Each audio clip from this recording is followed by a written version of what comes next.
I'm a multimedia artist, and what that means is that I work in a lot of different media, from traditional art media such as painting or pastel or watercolor, to more tech such as LEDs or digital projection mapping or coding, Arduino. It's a pretty broad range of media that I work with, hence the multimedia artist versus light artist or painter. I started out as a kid painting. At 7, my mother put me in an adult oil painting class. We didn't have computers. We didn't have, Game Boy or any of that computer games. And so a lot of what we did was outside as a kid. You got up in the morning and your parents would throw you out the door and tell you not to come home until dinner, right? And so all the kids in the neighborhood would just play. I was the kid who, whenever my parents got something that had to be put together, I would put it together. I was the kid that when my father would fix the lawnmower, he would have me next to him helping to fix the lawnmower. And so there's always been a fascination with how things work and how do you get in there to understand it. I spent most of my time in high school in the art class. When I got out of high school, I went for my undergrad, for my bachelor's degree, I went to Ohio State University, which is in Columbus, Ohio, and got a bachelor's in fine art in painting.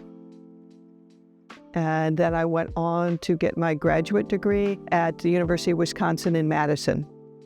In college and grad school, I started doing more three-dimensional pieces, got out of school and stopped making art for about 20 years. I had a design company with my former partner. When I say design work, it's really making the things that people live with and use in their lives. I wanted there to be a deeper connection with the people who own it rather than it being decoration. We started with jewelry, we did furniture, we did lighting, we did interior design, and then around 2001, somewhere in there, we closed the company down and I came back to doing artwork again. But when I came back to doing art, I brought with it this obsession I have with light. Everything I've done in the last 25 years or so has had light as part of it, whether I'm using fiber optics, whether I'm coding LEDs, whether I'm doing what I'm doing now, which is using digital projection mapping. And all a projector does is shoot light at something, and that light happens to be animated or dynamic.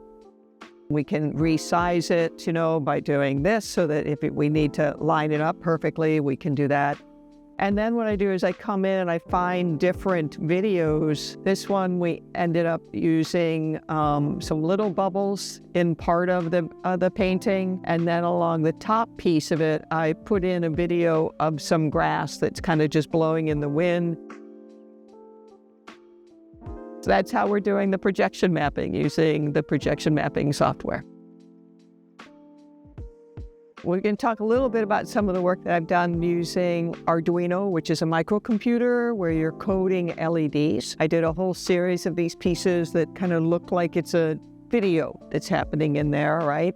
And people always say, how did you do that? That's really wild. Well, it's just LEDs. So we're going to open it up so that you can see the kind of the magic behind it. We'll do like Wizard of Oz thing here. What you'll see is that there's a strip of LEDs here.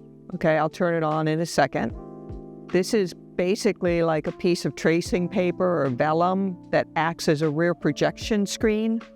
And then all I've done is taped some shiny material that was cut into ribbons to the back piece. When I turn the LEDs on, and when I put this back on here, those lights are hitting this shiny material and bouncing it onto the rear projection screen, and it's creating that image that you see. In here, taped underneath, you can see none of this is very fancy.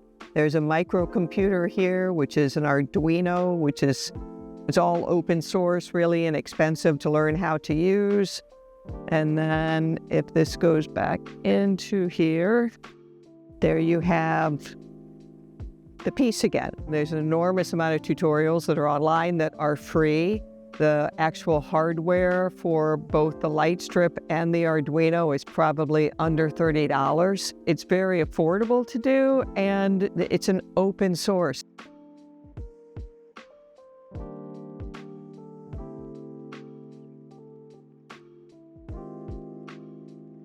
I do keep myself in a place where I'm almost always about to go under with the software or the technology. Learning coding, or to be learning the software to do the digital projection mapping, or learning how to do video editing. It's a lift, because I say to my students, if I can do this, you can do this, because the brains are young and supple. So I like being in that place of having to learn more in order to do it, because it means that anything's possible. One part that's really challenging is that I'm using an enormous amount of technology and things go wrong. Like even with the software, you get to a certain point and it's like things aren't working, and then you've got to back it up. I've gotten really good at bringing in younger people to work with me, because when things go wrong with the tech or on installations, they just stay calm and they just do it, right? So that has been a challenge, to stay on top of the tech and stay current with what new is coming out, because there's new software for this all the time. I have a studio. I've always had a studio. I think it's really important as an artist to have a space that is yours to work in. I'm in my studio every day. I have a job where I teach, but I no longer spend all day at the university, right? So I go there, I teach a class, and I come back to my studio. So I'm in my studio making every single day, which is so much fun. I grew up in the 60s and 70s. Most of the advice that young women got then were to go to college so that you would marry well. I'm really envious of the young women that I teach now, because that's not why they're going to school. They're going to school so that they can build a life that fulfills their dreams. It would have been really amazing to grow up in a time like now, where women have their own dreams, right? And that's not an abnormality. I was really fortunate to have a father who was really supportive of wherever I wanted to go. You need someone who believes in you and has your back and says, just keep going, right? Even if it's not an even path. And so that was really critical. And I have been fortunate in that I've had a lot of people along the way that do that for me. Let's face it, no one is asking us to get up every morning and make art, right? As an artist, you get up and you do it because it's almost like you don't have a choice. It's kind of who you are. So it's great to surround yourself with others who, when you're wondering why you're doing this, say you're doing it because it's important, go back to your studio and keep doing it. It's been a very, this kind of road. It has not been, I started out as a painter and I just kept going as a painter. It's like, and as much as, we can talk about the work that I'm doing right now, good chance in a couple of years I'll be doing something totally different, because other media or other software will come around that will catch my attention, right? It's always fun to say, wow, what could you do with that?